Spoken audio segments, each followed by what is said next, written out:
தென் மாவட்டங்களில் ஆணவ படுகொலைகள் தொடர்ந்து அதிகரித்து வருவதாக விசிகா குற்றம் சாட்டியுள்ளது. இது பற்றிய செய்திகளை தற்போது பார்த்துக் கொண்டிருக்கிறோம். KN பாஷா ஆணையத்தின் அறிக்கையை பெற்று ஆணவ படுகொலைக்கு எதிராக சட்டம் இயற்ற வேண்டும் என்றும் திருமாவளவன் கோரிக்கை விடுத்து வருகிறார். இது குறித்தான கூடுதல் தகவல்களோடு எமது செய்தியாளர் ஜெயலானி இணைக்கிறார். வணக்கம் ஜெயலானி, இது குறித்தான விவரங்கள் என்ன?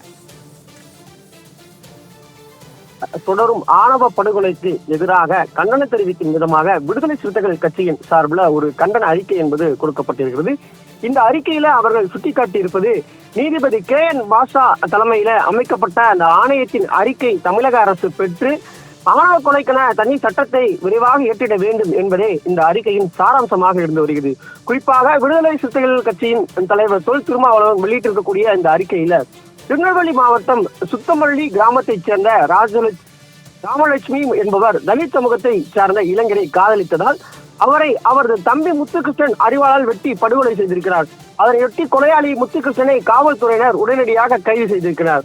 இதே போல தூத்துக்குடி மாவட்டம் கயத்தாறு அருகே மயிலோடை கிராமத்தைச் சேர்ந்த அபிசெல்வி என்பவர் ஒரு தலித் இளைஞர்களை காதலித்தார் என்பதால் அவரது அண்ணன் சிவஞானம், அம்மா எஸ்தர் பாலின் மற்றும் அவரது உறவினர் சங்கர்லிங்கம் ஆகியோர் அவருக்கு நச்சு கொடுத்து கடுமையாக தாக்கியும் படுகொலை செய்துள்ளனர். ஆனால் அபிசெல்வி தற்கொலை செய்து கொண்டார் என நாடகமாகியுள்ளனர்.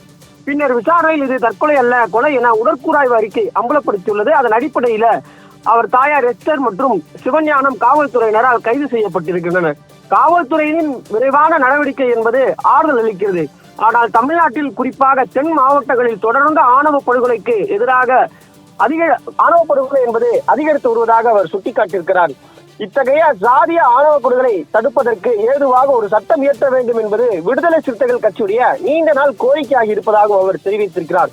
மேலும் ஆணவ படுகொலையை தடுப்பதற்காக சட்டத்தில் இயற்றிட வேண்டும் என ஒன்றிய மாநில அரசுகளுக்கு உச்சநீதிமன்றம் பல முறை அறிவுறுத்தல்களை கொடுத்திருக்கிறது. ஆனால் அந்த வழிகாட்டுதல்களை இந்திய ஒன்றிய அரசும் பெரும்பாலான மாநில அரசும் ஒரு பொருட்டாகவே எடுத்துக்கொள்ளவில்லை என்பது கவலை அளிப்பதாகவும் அவர் தெரிவித்திருக்கிறார்.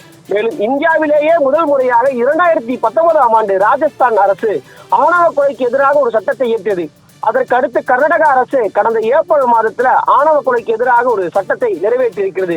தமிழ்நாட்டில் ஆணவ கொலைகளை தடுப்பதற்காக ஆய்வு மேற்கொள்வதற்கு என கடந்த நவம்பர் மாதம் திமுக அரசு சார்பில் ஓய்வு பெற்ற நீதிபதி KN பாஷா அவர்கள் தலைமையில ஆணையம் ஒன்று அமைக்கப்பட்டது.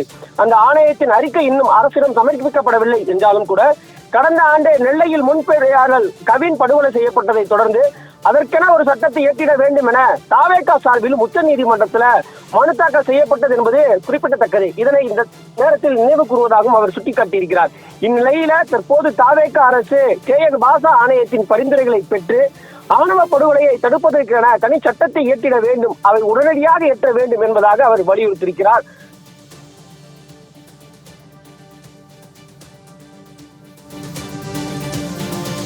கூடுதல் தகவல்களுக்கு நன்றி ஜெயலானி.